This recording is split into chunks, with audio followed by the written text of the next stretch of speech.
Omari, how are you, brother? My brother, I am great. I Man, am great. Blessed that's to so be good to alive hear. and making it happen. So good to hear, man. Thank you so much for joining me today. I have a lot that I want to talk to you about. I admire you. I think that a lot of the work that you're doing is amazing, and I want other people to hear and feel what I hear and feel when I speak to you and we connect. And so I want to get right into it. Normally, how I start my podcast is an icebreaker, and that is tell me a story, man. It could be about anything, but tell me a story. What you got for me today? It's funny. I have two for you that I was thinking about because you gave me that question, and Mm-hmm. one's really silly, and then one is like about my life. Mm-hmm. Just thinking about the name, right? Like Panic and Purpose. And a couple of years ago, my cousin is 15 now, but she had to be like 2. Mm-hmm. And she was in the store with my aunt, and I think they're probably at Target. And she walked up to my aunt, and she was just start panicking. And my aunt was like what is what's happening, right? Right. What's going on? And like to this day, like nobody will fess up on like where she learned that from. Like Mm. see something in a cartoon or something. Um, and it was just it's a little crazy. So it's just like, well, so when just the title of your podcast like always brings that one to mind, is Mm. like start panicking, Yeah. which feels very apt for like our society right now, right? Like it's like, is this the moment where we panic, or are we waiting? Like, are we Mm-hmm. rebelling right now, or like, are we going to do that, tomorrow or next week? How much more chance? How many more chances are we going to give for things to happen? So Mm-hmm. for that one, but my parents celebrated their 40th wedding anniversary this past weekend, Wow. and yeah, Beautiful. which is just That's crazy beautiful, to think man. about. Yeah. They met in college, and both like in a Black Studies class, and started picking up Afrocentrism and like really understanding you know Black people and like how we came to be in this country, and all the things that the history books really didn't teach them. And so Mm-hmm. the story I shared this weekend as part of their celebration is that my parents have been really kind of community organizers my entire life, right? Like they were the presidents of our condo association when I was a kid. They were involved in the civic association. They were both PTA parents. At one point in time, they were actually both presidents of um, 2 different high school PTAs, the one that my older brother graduated from and the one that my younger brother and I graduated from. So So they they were were kind of involved in things. just like paying attention a little bit. Like Right. they were the original helicopter parents, right? Like, Right. Right. and when I went to college, what was funny, I went to Xavier in Cincinnati, is that Xavier had a parents council, and my parents were on the parents council at Xavier, and became the presidents of the parents council my junior year. The first Black and the first non-Catholic presidents of the parents council at Mhm. Xavier, right? And so my brothers and I really learned from them like this whole notion of service as an everyday thing, and giving back to the community as just part of what we do, right? And so I look over my resume, and president of this or vice president of that or chair of this, right? And some of the things that I've done, and I've got it honest, right? I learned it. It's literally in my DNA. Mhm. How I came to do the things that I do, in terms of just wanting to make the world a better place, wanting to make things easier for people, wanting to connect great people to each other. Mhm. And that's really how I try to move about the world. That's beautiful, man. And how has that sort of influenced, like, not so much the service part, but the unit, the family unit, right? Like, there's so many different layers to the Black community. What is family, right? Like, whether it's in your neighborhood where the neighbor is now auntie, or the guy up the street is uncle so and so, right? Like, a lot of us understand this this notion that it takes a village to raise a child, right? Mhm. And you know, I grew up in a neighborhood where there was aunties up the street, there was uncles up the street that weren't necessarily blood, but you looked to them for guidance, or they checked you when they needed to, right? How is looking at 40 years of experience, not that you're 40, but looking at that as sort of like an aspirational aspect in relationship building and commitment to building community from a home front standpoint? Yeah. Well, you know what? I grew up, I'm 35, and so I Mhm. graduated high school in 2003.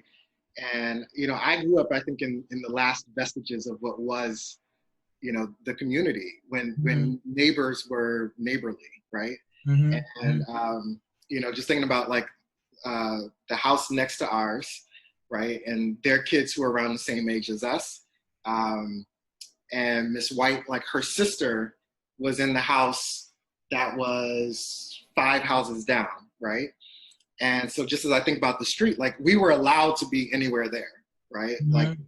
between Miss White's house and Miss Stephanie's house, like that was our area to play in, right? Like we could do anything there. And we could be in any of those houses, right? Like, Mhm. and it wasn't a problem. You know, my parents knew them, they knew my parents. Like, we were really a community. And so I grew up with that. All right, like I Mhm. grew up with that as part of like my extended family unit. I had mom and dad, I had my aunts, I had my uncles, um, I had, you know, my mom's mom, my grandma Marion in particular. Um, we would go up. My parents are both New Yorkers. Mhm. I grew up in D.C., um, but we go up there for Christmas. We go up there for summers, you know. And my dad was raised by his grandmother, and she was in Manhattan. And so we'd go be with Grandma Edna for a little Mhm. bit, and then we go to Grandma Marion's house, you know, out up in New York. And so, Mhm. you know, family has been a critical part of growing up, and that whole notion of like we take care of each other, you know, and Right. family, like we fight, you know, we'll have, you know, disagreements with each other and all that. And we love extra hard, you know, and that's really sometimes what's the source of friction for us. But, you know, there's never a moment where people can say like nobody in the family didn't stand up for anyone else. You know Mhm. what I mean? So I'm like, I might dog one of my brothers out, but I can't let anybody else come and do that, right? And Right. Right. my parents raised us with that as well, to say, you know, no matter what, like push come to shove, you know, you all have to be there for each other, right? In Mhm. this world, that's all you got. And so it's, you know, as up and into adults now, I think, you know, we've been able to prove for my parents that, you know, they raised us right, and that the lessons that they instilled in us about family and togetherness and community and Mhm. building community with the extended aunts and uncles and you know, the big mamas from church and you Yeah. know, all those people who are critical. You know, my high school principal passed away a couple of years ago, and you know, her theme for us was, you know, our school theme was Mecca of Excellence, because she wanted to instill in all these Black and brown children Mhm. that like it was cool to be smart and not to worry about, you know, the views from other people on like, oh, there y'all go in those books again, you studying philosophy and Mhm. all this stuff. Like, no, nobody was on that, you know, like, what are Right. you doing? Like, come out here and play. And she was like, no, this is the stuff that's going to take you far in life. This is stuff you need to know. And she instilled in us that, you know, that was important, and that was a lesson that was compounded by the lessons that my parents had already instilled in me and that my family had already instilled in me. You Mhm. know, I definitely appreciate now, um, in a way I didn't when I was a kid, right? Like anytime anybody would come into DC, we'd go take people to the Smithsonian, and we'd be all up in the museums. Y'all was the tour guides for any tourists coming to visit the fam.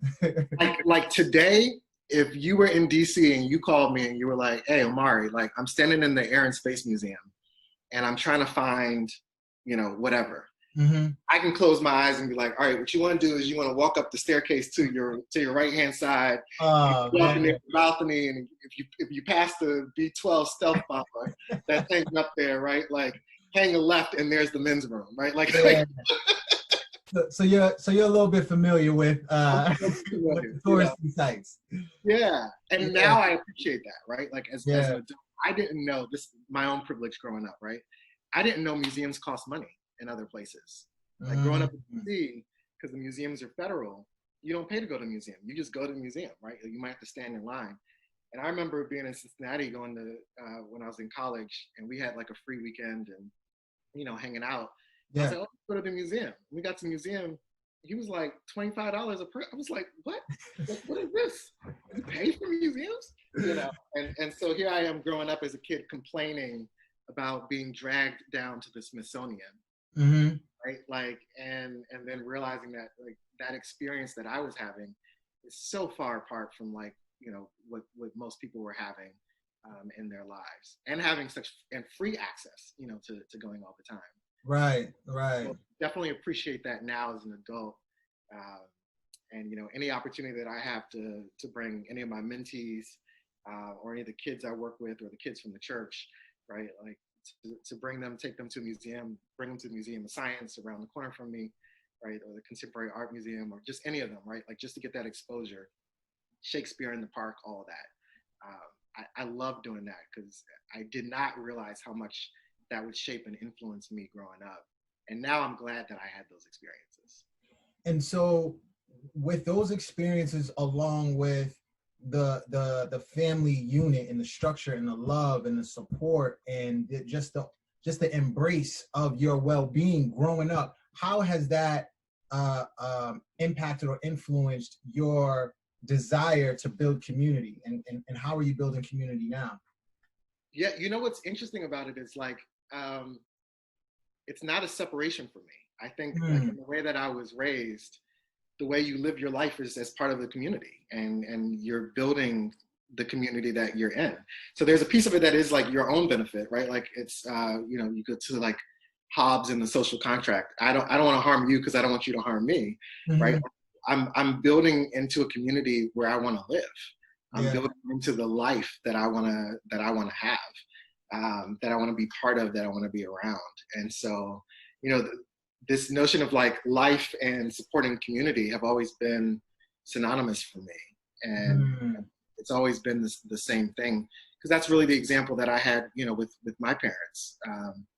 And with our extended family members and with our adopted family members, and the people that I went to church with, the adults that I grew up with, surely there were some knuckleheads around, for right? Like, cause Right. we can escape that. But, my parents, I think, did a good job of making sure that we understood part of our duty just as human beings, as Christians, as Black men, it was to be leaders and was to be of service to other people. And, we were, my grandmother's house, my grandma Marion, my mom's mom, her house was the house that, like, when my aunts and uncles and my mom, came home from college, they brought other people with them, right? Like the international students who couldn't go home for the holidays.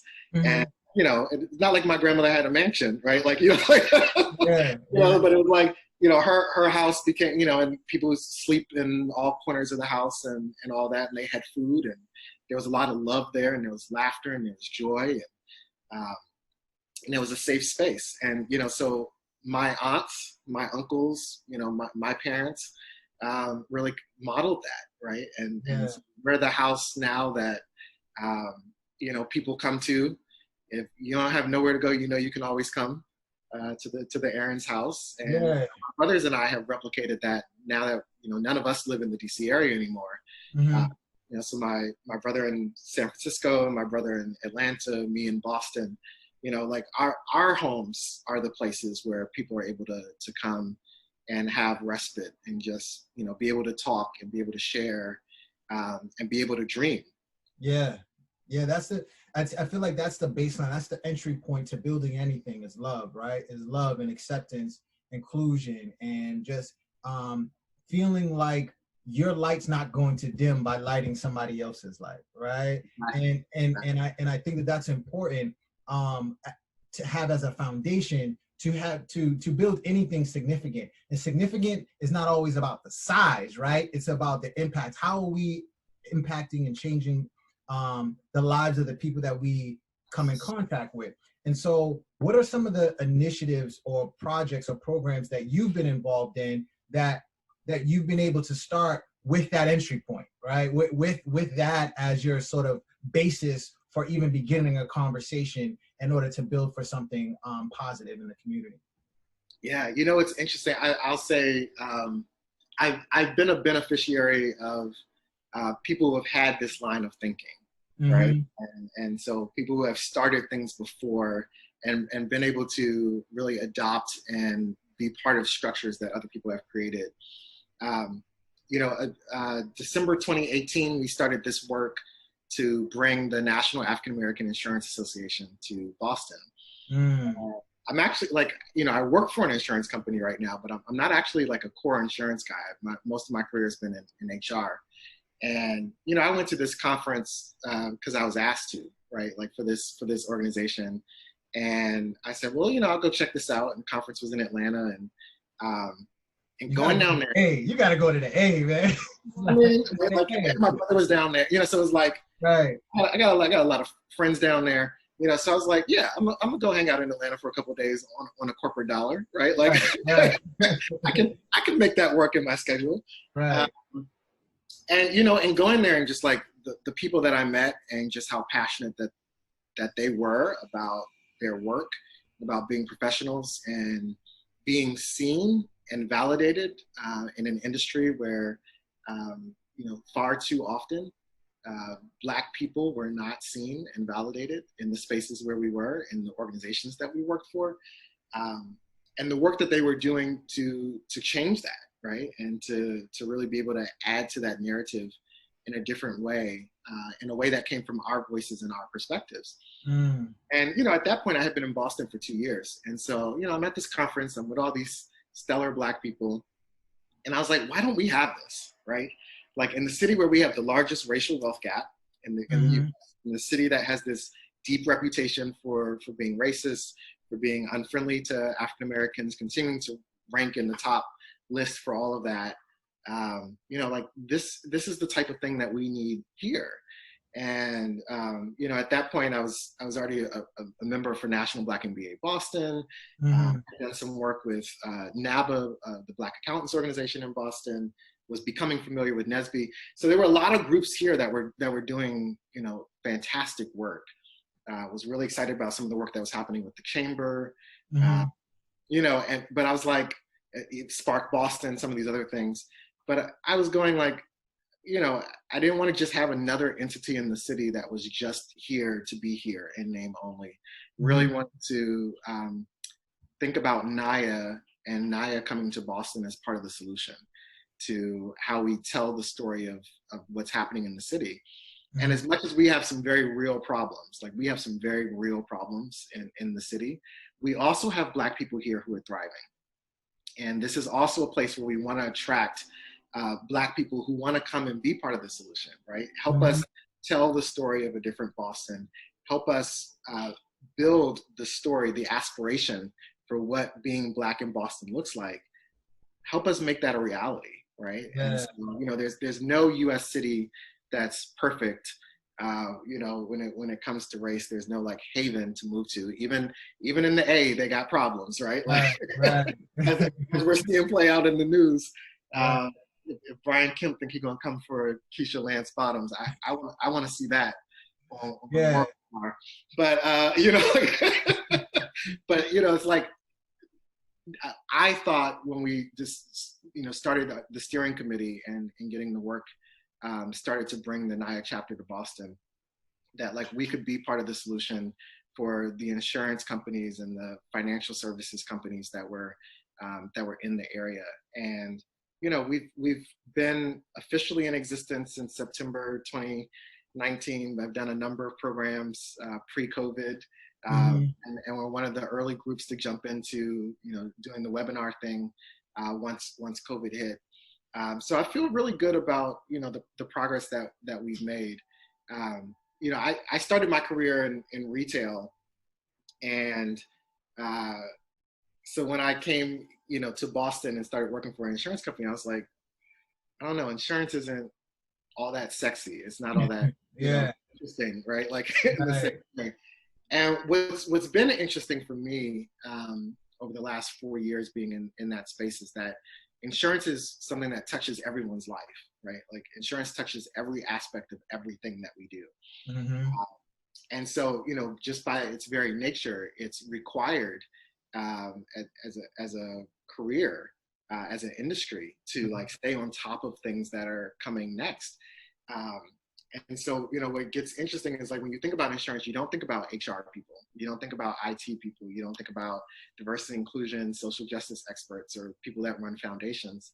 Um, and all of that is part of our industry. We need lawyers, we need doctors, we need nurses, we Mm-hmm. need people that know how to teach and deliver message, adult learning theory as trainers. We need instructional designers, we need graphic designers. Like no matter what your skill set is, there's a space for you in the industry. And I think that's part of the really neat message I think that NAIA is bringing nationally, but also our chapter is bringing here in Boston, is that there's space for you here. Mm. This is a place where you can come. This is a place where you can grow. This is a place where you can thrive, right?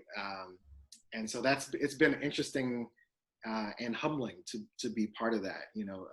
We're the newest chapter. I'm about to say I'm the newest chapter, but it's not. Boston is the newest chapter for the National African American Insurance Association, and we've been around since 1997. Yeah. And so like slowly expanding, and now much more recently it's become more rapid. Mm-hmm. I had someone in my inbox this morning that was saying, uh, we are in Des Moines, Iowa too, right? Black Yeah. people, we're in Des Moines. And so it's like, there's a base of people here. And so like, how do you bring something like this, there? So I'm all for people creating their own spaces. I think that's always important. I also think, you can create your own space by leveraging some of the infrastructure that's already built. Yeah. And so I was very, very lucky that, the NAIA structure already existed. Mm-hmm. And I was able to be a beneficiary and like really take the process that other people had from starting their chapters and bring it here to Boston. That's wonderful. And so how is it for you growing up in DC, going to Xavier, having a career, and then being an implant in Boston? Because Boston's not the easiest place to not be from, period, let alone as a Black person. And so what was that experience like for you? And what is it like now? Like how did you feel transitioning from those other cities to coming to Boston, knowing all those things about the racial issues and the wealth gaps and so on? I was trying to I've been trying to put my finger on like what's different about Boston, Mm-hmm. right? When I moved from DC to Cincinnati for undergrad, Xavier's a major institution in the city. Yeah. And, and so in some ways, like there was a little bit of a covering that I had on me in the city whenever I had a Xavier t-shirt, right? Like, Mm-hmm. and I'm walking around the city. And a number of alums that were working and prominent in the industry. The 3 people that hired me when I worked for Macy's were all Xavier alums. Mm. And so it meant something. It meant something to be a Xavier alum there. And the college experience, in some ways, you're in a bubble. Right. But having the Xavier tag on me. And then working for a major employer that was headquartered there, right? Like I was in a lot of rooms where it's like, I'm in this room because I'm, I went to Xavier. I'm in this room because I work for Macy's, Mm. Fortune 150 company. So, I felt like I had an immediate community. I had the people that I had from my workplace. I had friends that I had made in undergrad. I had more immediate connections with people than just one thing, right? Mm-hmm. There was 2 or 3 things. I was very active with the YMCA of Greater Cincinnati. and they were a major nonprofit leader along with the United Way in the Cincinnati space. And so, even through that, it was like, oh yeah, I've seen you around, at one of those programs, or I've seen you on stage at the gala, or what have you. Mm-hmm. And so like I had a lot of connection points. Looking back, I realized I had a lot of connection points as I just moved through the city. Yeah. Moving to Boston, I had 0 connection points when I moved here, right? Like, You have to start from scratch. Have to start from scratch. Like, no family here. I didn't. I actually do have friends here, but I didn't know that I had friends here. One of my homegirls that I went to college with had relocated up here. And I didn't know she was in Boston. So it turned out I did have some people here, but it was like it took a couple of months. And she was like, wait a minute, like, I'm looking at your Facebook pictures. Like, are you in Boston? Good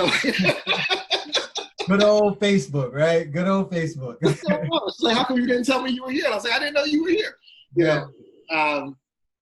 It is. What I found about Boston when I first got here is that, we're cliquish, we're insular in terms of our community. Like, we know the people we know, we like the people we like.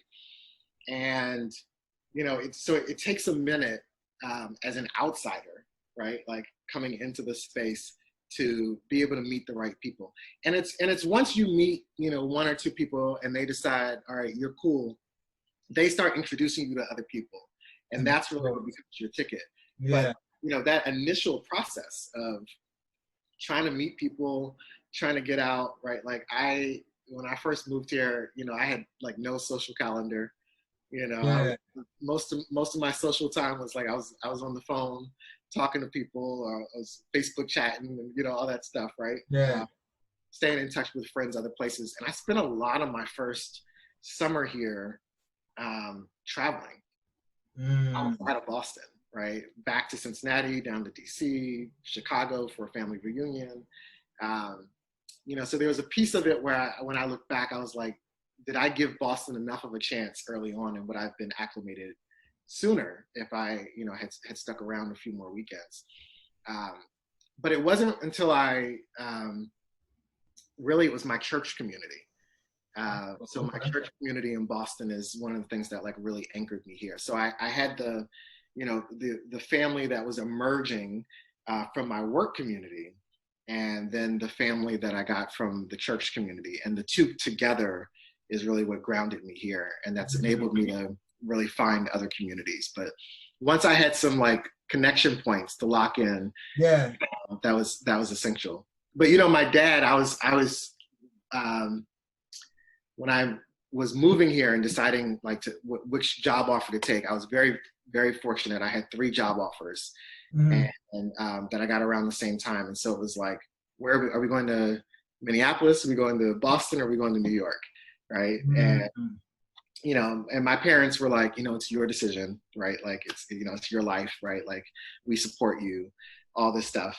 And, and then when I was like, I think I'm going to Boston. Right. And my dad was like, well, they say about Boston and right, and all this stuff. And so in the beginning, it was very light. It was just like, just make sure you know what you're walking into. And then when I was like, I'm about to sign these papers to, for me to go to Boston, he was like, so Boston's racist, right? Like, and, he's telling a story. His Uncle Roy, so my great uncle, had some experiences in Boston, in the 60s, 70s when he was trying to go to school that were not kind. And those were the stories that get passed down, generationally. Right. But I live in East Cambridge. I live in a good zip code, right? A good neighborhood. There's no Black people over here. And, so I've had a situation where like 2 months of living here, I got stopped by the police walking from the train station, which I can see from my window, from Leechmere, back to the apartment where, nothing happened to me. I was good, but they were like, are you lost? Like, do you know where you're going?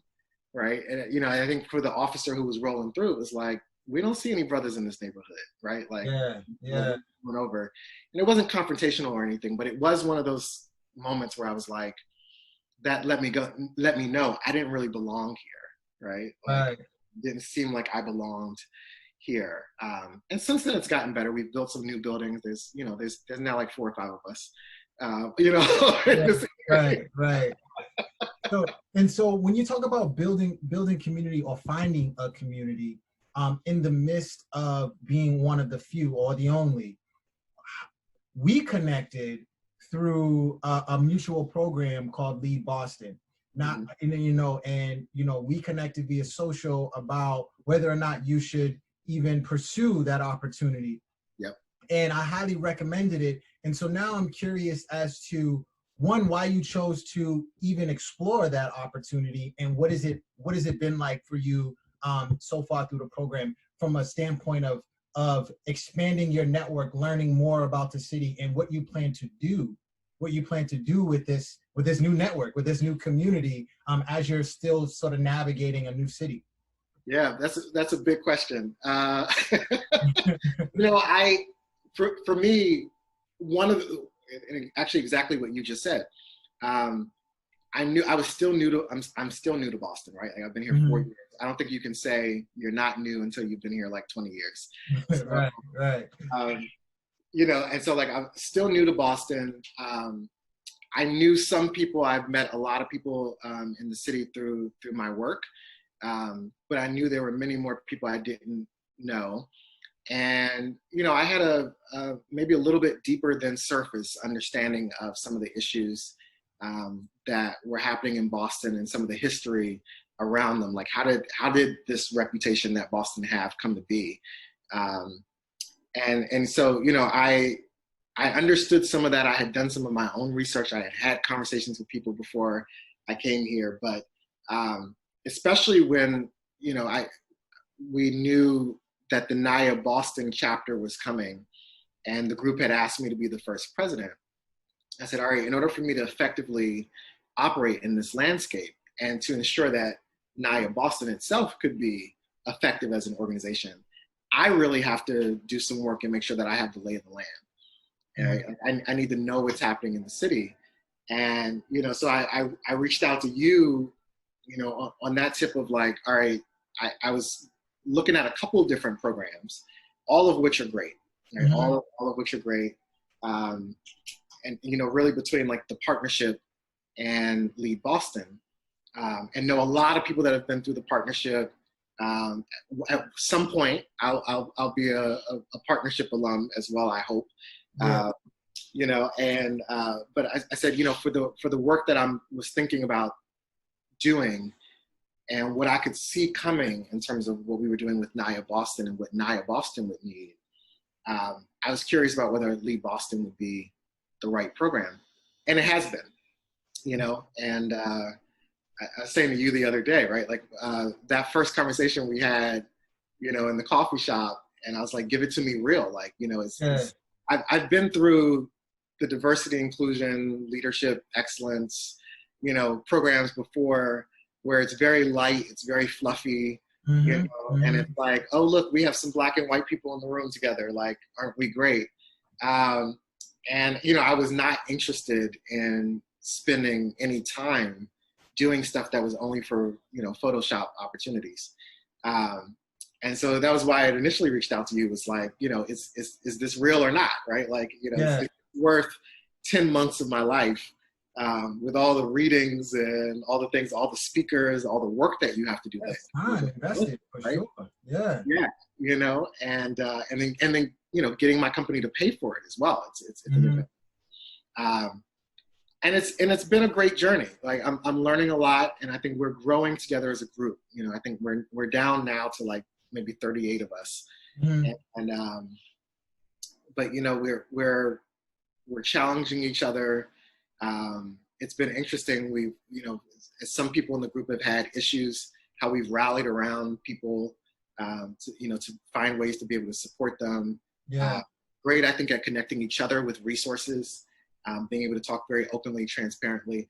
And in some ways, what's happening from a racial injustice standpoint and how it's captured the world's attention has really been a benefit, for us from a learning standpoint, because it's forced us to go deeper. right? It's for some of that raw emotion to The like case, the case study is today. It's not something that happened years ago. It's right now. It's yeah, this okay to is in school headline. desegregation, right? Yeah, Like from the yeah, 1970s. So we're not talking about like, well, how could we have responded, if we were yeah. in charge then? This is like, no, like right now, everybody in this program is a leader. Everybody in this program has influence in the organization that they come from. Everybody in this program has influence beyond just their title from the organization that that sent them to this program. And so, it's like, how do we use that collectively to do good and to make sure that we're doing, like, what we're doing is actually good, right? Like, not just this makes us feel good, that we did Mhm. this thing, right? It's that level of service when you think about, like, going to the soup kitchen is important. Serving food is important, holidays and all of that. But if you really want to tackle the issue, it's like you get to the root cause of why people don't have food for themselves, In the right? first Why place. you have to have a soup kitchen. Why do you have to have a homeless shelter? And so, that's what the program with Lead Boston really exposes you to is like, let's dive all the way deep into what this issue is.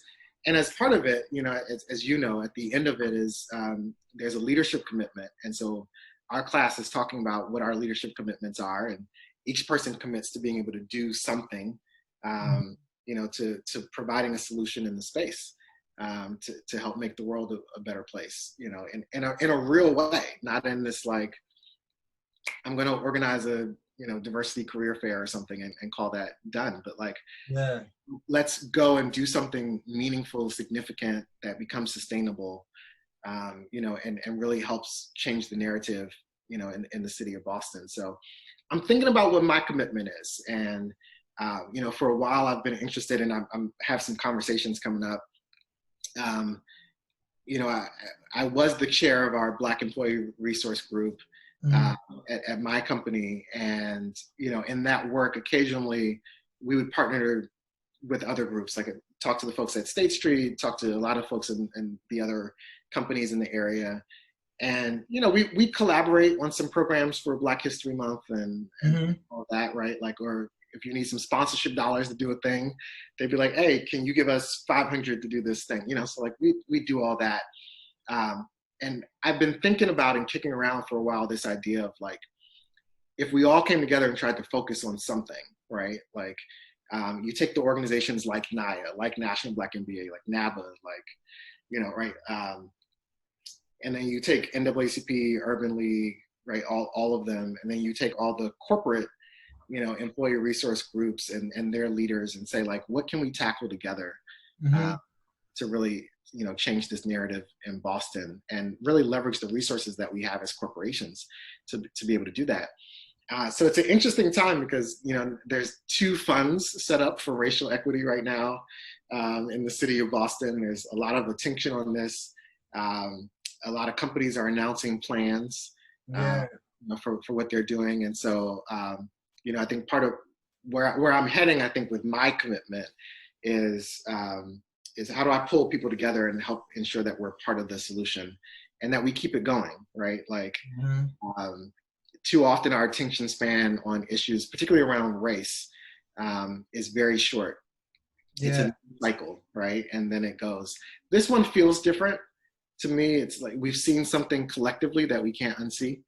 Mhm. Um, and it's made us all uncomfortable in a way where before, I'd have seen you in the hallway and Mhm. dapped you up and been like, you good? Like, and you'd been like, Yeah. I'm good, or be like, hey, if you need to talk, like, let me, you know what I Mhm. mean? Like, we had kind of like I described it for someone on a call the other day as like code word clearance in the Black community when these events would happen. We would know. And I could look at, a Black person walking down the hallway and know how they were dealing. Right? Mm. Are you all right? Are you not all right?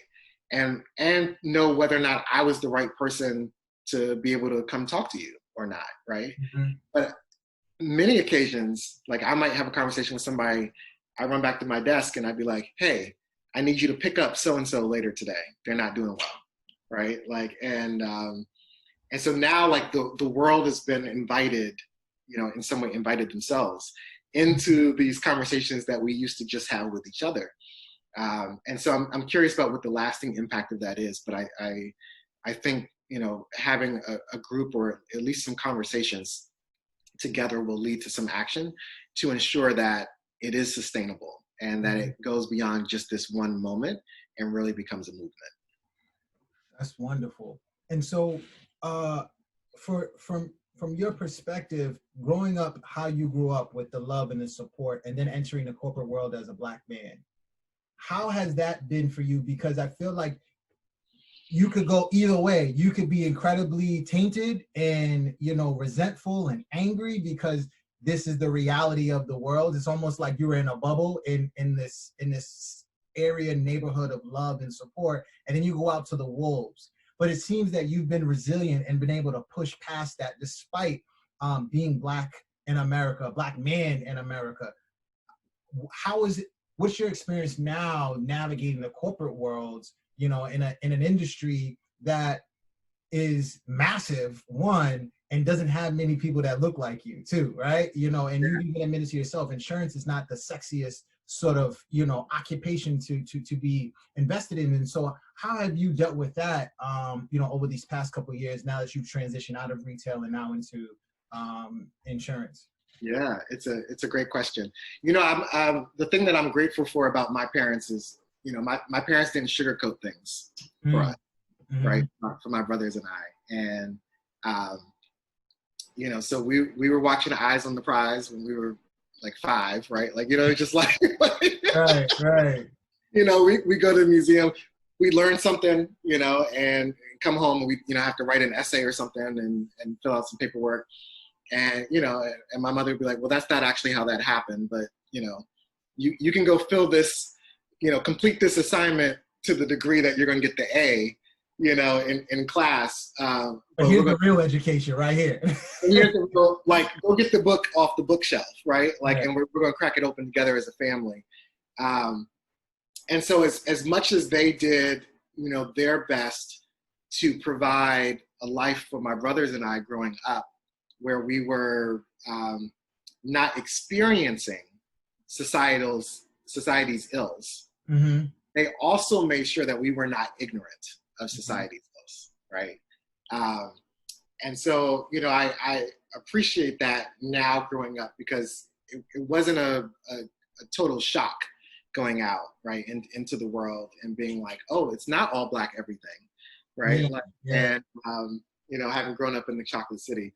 So, but the transition has been hard, right? Like I've always considered myself like a work inside the system person. So like get in, the best way to make change, like get elected to office, right? Like be in the legislature. But like on your last episode with Liz, right, that blessed my heart. She was running through the numbers of like how many people of color there are and I was like, damn, so it's like, it's not enough just to be part of the system, right? Like you have to get more people, you have to help more people get in the room. And for me, that's what a lot of my career has been about. It's been about like, how do I make sure people are in the room? As we were saying, from Hamilton to get in the room where it happens, right? And far too often I am the only one. And for a while, like I'm 35 now. And so now I'm not always the youngest person in the room, but I'm normally one of the youngest people in the room. And so, when I would be dismissed, when people wouldn't pay attention to what I said, when somebody else would repeat what I said, whose skin color is different than mine, and all of a sudden it gets picked up, like, oh, that's a great idea, right? I always would like walk away from those conversations like, okay, well, is it race? Is it age? Is it, like I'm running through like the list of characteristics that I carry and trying to figure out like, well, what is it about it? Where I wasn't able to be seen or heard or validated in that moment. And, so right now it's tough in this moment, being pulled on a lot to explain like how Black people are feeling up to this point, right? So on one hand, I'm extremely grateful for the awakening that's happening in society. Um, but it's kind of like, you know, the sessions on diversity inclusion, like business case, where it's like, we're not having conversations about that anymore. Like, go to Google. Google will give you like 2 million results on Do your own work. DNA. You know what I mean? Like, do your own work. You Yeah. know, um, and I also realized that, like, as part of my journey as a, you know, leading change transformations in organizations, is that a lot of that is about hearts and minds, and the things that move hearts and minds for people um, are data and stories, right? And so, especially, you know, there's a power I realized that I have in telling my story, as someone who grew up in a 2-parent household, that's second generation college graduate in my family, speaks well, right? Talks the King's English. I should say talks the Queen's English, because it's still Queen Elizabeth. But you know, and because of that and the way that I carry myself, you know, there are people who think that I am exempt from some of the other things that happen in society. And it's like, yeah, you know, I'm rocking a bow tie, and you know, but I'm like, I've been the presenter at a gala and walk off the stage and go get my car and have another attendee, you know, from that same gala hand me their car, you know, their ticket for their car, because they think I'm the valet. Right? You know, so I'm like, it doesn't escape. I've had you know, on mornings when I was feeling really lazy and I would Uber to work, you know, or I had an early meeting, and so I'd catch an Uber at 6:45 or 7 to make it in the office. And the number of times, like, my Uber drivers would ask me, like, "Oh, you're just getting off work," because they don't think I live in the building where I live. Yeah. So, oh, you must have been there, you know, as the concierge, and you were working, you did the overnight shift, you know, because they can't wrap their minds around the fact that as a Black man that I live in this building.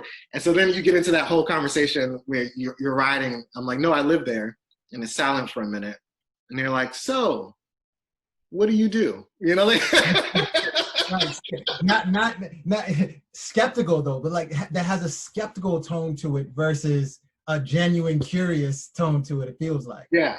You know, I had a driver ask me once, and was like, "It's expensive to live over there." And I'm like, "Yeah," and he's like, "You live over there?" I was like, "Yeah, yep, that's my address." Yeah. You know, so it's one of those things. But you know, it's a moment where I think for us as a society, we're in this awakening period, right? Like, people are asking questions, they want to have the conversation, and I'm grateful for the courage and the vulnerability that it takes, particularly as I think about, like, a number of the senior leaders, not just at my own company, but you know, in my role as the NIA Boston president, I've been called on by other people across the industry and across the city as well to, like, weigh in and say, like, this is what we're thinking about doing. This is my own journey. I'm trying to figure out how I tell this story. And you know, there's a courage and a vulnerability that it takes to say, I don't know everything, and that maybe I've gotten some things wrong, right? Like, over the years, I didn't realize that, you know, when I came to the office and I talked to the 3-4 white guys over here about golf, and I never even thought that you might be an avid golfer, right? Like, or that, you know, true story, someone told me, like, you know, guy who was on the golf team in college, right? Like, he was a brother. Is a brother. And white guy visiting the office is talking to everybody else about golf. And he's sitting there at the desk, and he's like, first of all, y'all using wrong terms. Like, you know, like, you ain't know what you're talking about. Right. One person here, like the one person in this office who actually knows about this is me, and no one's engaging me on the conversation. Right? And some of those things being done unconsciously, right, as part of our unconscious bias, like just not seeing people, you know, and you know, so I think all of that is changing as people are analyzing their own behaviors. And I say to people, it's not about guilt, right? It's not about making you feel guilty for what you could have done or should have done 10 years ago when you had the moment. It's like, recognize, all right, you know, here's what's in front of me now. Here's things that I did in the past that maybe I don't want to do again, right? Like if I had this same situation happen, would I say something for that person? Would I stand up and do something differently, for that person? And that's really what creates the change. I real quick, there's I was introduced, I'm trying to think about how I tell this story. I was introduced to a senior leader at one point in my career by someone else who I had known. And he said, that's diversity right there, referring to me, right? Like literally, like introduced me to someone as like, that's diversity right there. And it was one of those moments where like, for the rest of the day, I had been thinking in my own head about what word rhymed with diversity that meant like smart, up and coming talent, someone we've invested in, right? You know what I mean? Like, Yeah. What were you trying to say? And someone else told my boss about what happened. And so then my boss came down to, see me and was like, so I heard about this, like, how do you feel? Like, what do you want me to do? And so just, we had that whole conversation, which I was grateful for. And I had a good relationship with my boss. And so, I knew that I could tell him, if I wanted some action to be taken, but it made me think about what I really needed was somebody in the moment to say something, right? Yeah. And to be able to address it and do something differently. And I think that's what we're asking for at this moment in time, is like the direct intervention when you see things. It's that when you see it, say something. In that situation, I had no power. What made you not say something? Like, why weren't you the one to actually be like, what are you saying? Like, what do you mean? Oh, I was the lowest ranking person in the room. I was the youngest person in the room. I was one of 2 Black people in the room, right? Like there was all of that. And I genuinely was shocked. Yeah. Right? I genuinely did not know what to do or what to say or like how to handle that, right? And that's the case most often. Today, like 35-year-old Omari, right? Not 26-year-old Omari would handle that situation differently. Yeah. And I would try to use it as a learning opportunity for the person who said it. But I would have said something in the moment as well, and try to call the person in. And maybe I would have said back, like, what you meant to say was like, here's, our company's next leader, right? Like, right? Like I would have said, today I have 20 responses of what I would say, but in the moment I had none. Yeah, and I think that's a challenge for a lot of us, is not knowing what to say when we feel that this ain't right. Like, I don't know how to articulate it outside of being angry and pissed off, but I know what was said was wrong. You know what I mean? But at the same time, it's just like, if I ruffle some feathers, I may not have a job, and then I have family, I have responsibilities, I have all these things. And so I think for a lot of us, we're constantly conflicted on how we respond to those who don't want to do the work, who haven't done the work.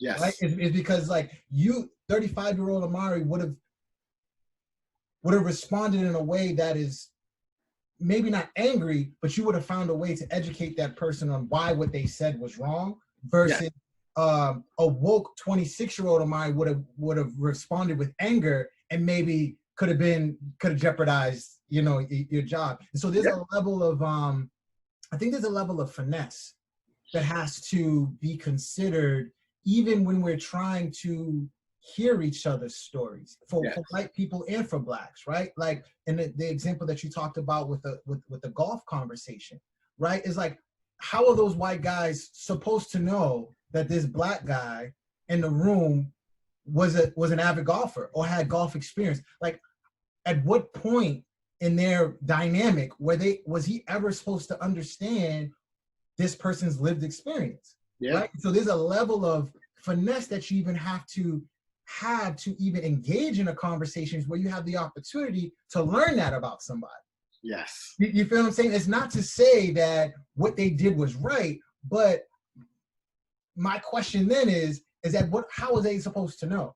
You know what I mean? Like, are they walking past each other in the break room and not saying, Right, he grabs his lunch out the fridge and the guy grabs his lunch out the fridge and they both go back to their desk. right, But in right. actuality, they could have said, hello, how are you? How's your fit? And then you begin to learn about an individual. And I feel like that is the basis of Yes, understanding and inclusion and equity, is because, like you said, in order to impact someone's heart and mind, you have to understand the story, right? You have to, and the numbers will speak for themselves. If you just look around the room, you ain't got to be a mathematician to look at the numbers, the data, right?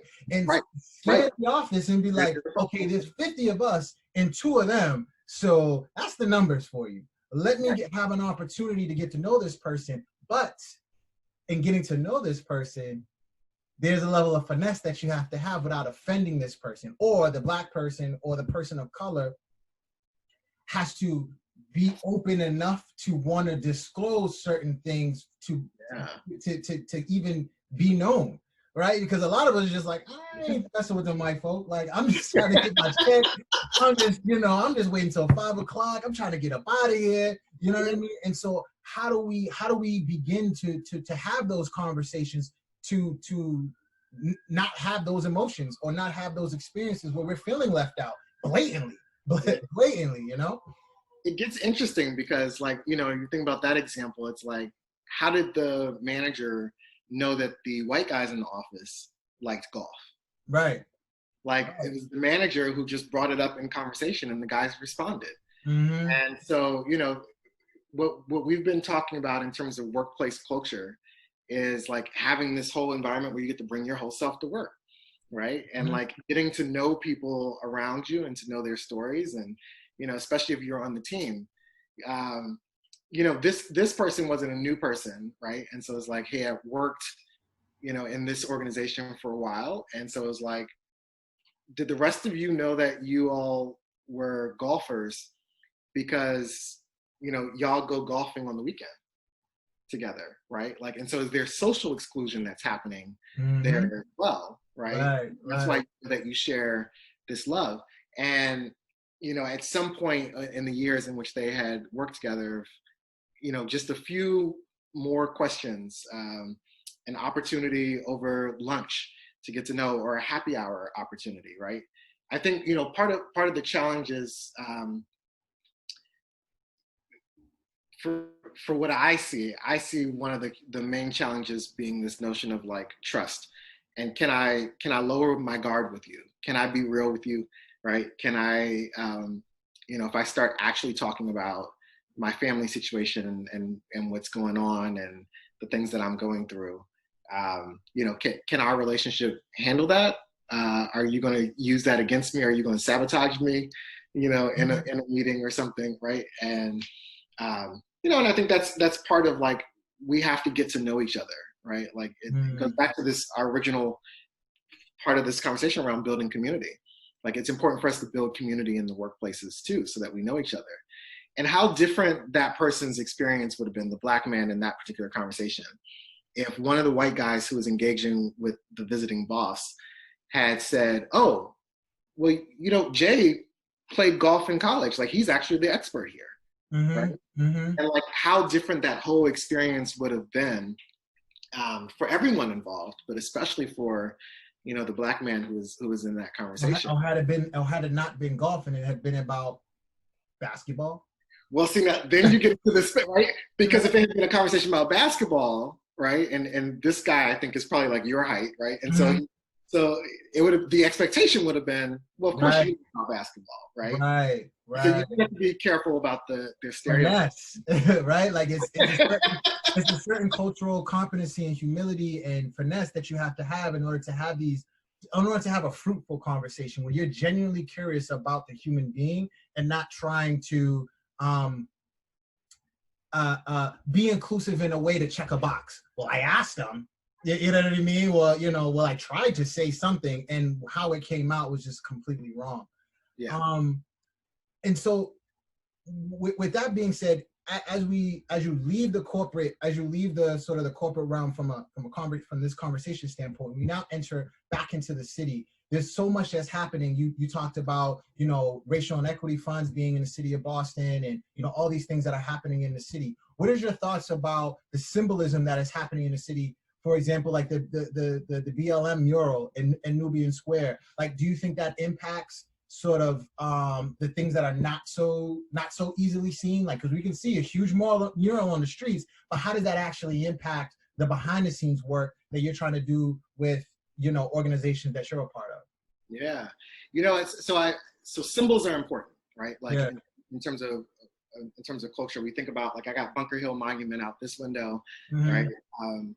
You know, and so as human beings, like, symbols matter to us, and they remind us of things. They're points of pride for us. Mm-hmm. It's a place for us to be able to share stories. So I think, you know, even the renaming to Nubian Square, like, all of those things are important. They're important symbols. They become symbols that are symbols in name only if the conversations don't continue, Mm-hmm. right? Mm-hmm. And so that's really the key. Is in the same way, like, this whole conversation around, like, pulling down Confederate statues, you know, and all of that. And it's like, do you have a statue of Robert E. Lee? And so I'm like, you know, but, like, you could take down the statue of Robert E. Lee because he's a Confederate general. They lost, you know, he's a slave owner, right? All these other things, you know. So you could do that and replace him with someone else, right? Whose values align to the America that we say we want to be, right? The America that we aspire to. Like, I think that's part of the solution. Another part of the solution could be you're just telling the truth about who the people are, right? Like, and so if you are dead set on keeping your Robert E. Lee statue, okay, but, like, let's add, like, the truth of, like, who he is as part of that, right? So that way, when people come, it's a learning opportunity and it sparks conversation. Mm-hmm. What I don't see, you know, has been the willingness to do that, right? And so on one side, I worry a little bit because, you know, we already don't talk about this enough in our history. And so if you take down the statue of Robert E. Lee and the controversy around it disappears, will people ever learn? Like, will they ever know, right? That you know, who he is, who he was, what he stood for. Like, will that story get told, and we'll be doomed to repeat it, right? Like, if no one's telling that story. So I think the symbols are important. I'm glad that we have them. What I'm most looking forward to, I think, even about, you know, Naya, whatever this, you know, kind of Black corporate, you know, connection, collaborative group, whatever that will end up being, churches coming together in the city, right? I'm thinking about the Black Ministerial Alliance and Greater Boston Interfaith Organization, you know, us partnering to be able to have real conversations that are meaningful, that are significant, that are transformative, Mm-hmm. hearts and minds, and also lead to us taking concrete actions for, like, what can be different, like, discernibly different, structurally different, policy, you know, oriented differently, Yeah. than what we have today. That's the piece that is critically important.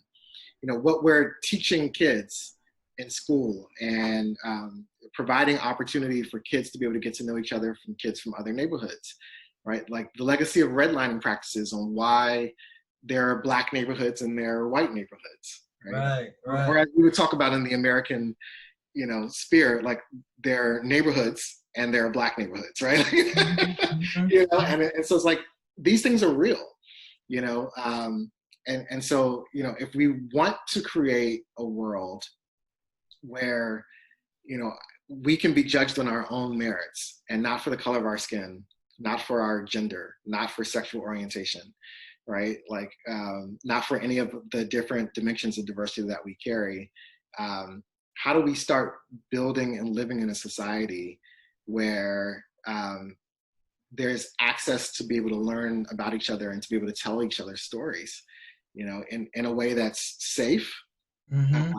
but safe not necessarily meaning comfortable, right? Because we grow when we are uncomfortable. Mm-hmm. When you get uncomfortable, it requires that you have to make a change. Right. And what we're seeing right now in this moment is that there's a lot of people who are uncomfortable. and they're figuring out that the solutions to them not being uncomfortable are not easy, right? Talking about generational changes, and that's not our excuse as a society to throw our hands up and say, well, I mean, the mere fact, the right? essence of the solution is discomfort. Like that is the solutions for you to be in constant discomfort, because that's what is that is required of us in order to grow. Yeah. You know, and I think that's a great point. And then so I want to give you a congratulations, because you, my friend, have just been accepted to Boston University, graduate program. And so I want to congratulate you on that. And I want you to tell me a little bit about the program, but also with the backdrop of our brother Ibram Kendi, who is, you know, starting the Anti-Racist Research Institute at BU. So you being an entering student at an institution that is seemingly interested and invested into anti-racist practices, how does that make you feel as an entering student at a predominantly white institution, understanding that this brother's going to be there doing the work that we need in our communities? Yeah, I am like, to say I'm thrilled is like the understatement of the year. Mm-hmm. You know, my work in corporate America over the last 15 years of my career has really been, you know, thinking about what do people need and want in order for them to thrive and to be successful. And more thinking about these notions of psychological safety and belonging in the workplace, right? And I hadn't thought about that from the school experience, because I thought I was done and over with school, right? I wasn't going back for anything. And well, you know, and then God. So, so God had different plans. different plans. So, you know, so going to Boston University School of Theology, which is a storied school. There's the Howard Thurman Center for Common Ground, and Howard Thurman, ironically, not fully as a plug, but I'm reading his autobiography here with Head and Heart. And he's the theologian who taught Martin Luther King when Martin Luther King came to BU School of Theology. Right? And so this guy's like the godfather of the civil rights movement, because, you know, what he was talking about and what James Cone was talking about and a number of people really was leading the way that was instilling these notions of community and faith, right, together. And what does your faith require you to do? What does your faith demand that you do in terms of taking action on social issues? And you know, and the Black church has been the center of the social justice movement. You know, for many years, it was the only place that Black people had. Really had agency in all of these other organizations. And, you know, you had people who had dual roles, where they were leading civil rights organizations, they were ministers, they were leading Divine Nine organizations, right? Like, but the through thread of all of that was the church. And so people like Howard Thurman. So BU has an incredible legacy on this. So I want to acknowledge that. And that was one of the reasons why I, you know, accepted the offer to come to BU. But I'm a Ibram Kendi fanboy. And so, so my goal at some point, you know, over the 3 years that I'm there, I hope he hears this. I'm super talented and skilled, and I would love to come work for you. What's your shirt say? What's your shirt say? Young, Black, and gifted, right? You know, so yeah, no, I'm excited, and I'm excited because it's also a symbol, right? And it's a symbol in this time when legislatively there's actions to repeal, you know, basic human rights for people, right? We're struggling on the Senate floor to talk about whether lynching is a hate crime or not, right? Like, you know, we're authorizing people to become their own ICE agents, right? And start like arresting and deporting people with no real authority, right? So at a moment where it feels like the moral center of our society is backsliding, at a moment where many companies in the midst of COVID had started pulling back from extra things like D&I work. It's a symbol to say, even though universities are struggling, right, and thinking about like the hit we'll take from enrollment standpoints and all of that, like how the university stay financially viable, while COVID happens, like that's a real thing. For BU to make the investment, which I know, I'm sure has been in the works for a while. That wasn't a spur of the moment decision. But it makes me feel really good as an incoming student and as a future alum to belong to a university that is making that kind of statement so grandly, right? And so I'm thrilled about it. I'm looking forward to, as a student, having access to Dr. Kendi and to the center's programs, but also as a member of the Boston community, right? And to put the center in Boston is also not an accident, with our city and its reputation and the challenges that we have around race. Right. It's not an accident to put the Center for Anti-Racism Research here.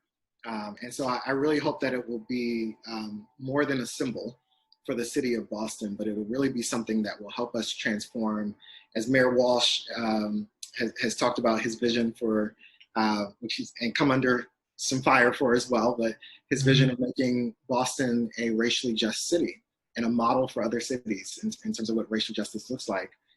And we've got some work to get there, right? Yeah. And I'm excited about the possibility and the potential of what having Dr. Kendi and that research center in Boston will be able to add to the collective consciousness of our city. So that's super, super exciting. I love it, man. Thank you so much, man, for your sharing your story, your journey, your interest. It was a pleasure to talk to you. I want to let you know that I love you, brother. I see you, man, and you matter. I appreciate you. I appreciate you. And I want you to continue to share your light. And I'm looking forward to your next chapter and exploring this next step in your experience in here in Boston, man. I'm looking forward to it. I'm looking forward to it as well. I love you. Thank you. The work you're doing with this podcast, man, is amazing. Tough shoes to follow from everybody that came before. So I hope I did all right. But I think this is what it takes, right? This is what it takes for change to happen. It's each of us stepping up and figuring out how we can contribute in our own way. All of us can do something. And what you're doing is meaningful and it makes a difference. So thank you. Man. Thank you. And I always say, if everybody does a little, nobody has to do a lot. Nobody has to do a lot. You have a great rest of your day, my brother. You too. All right, man. Peace.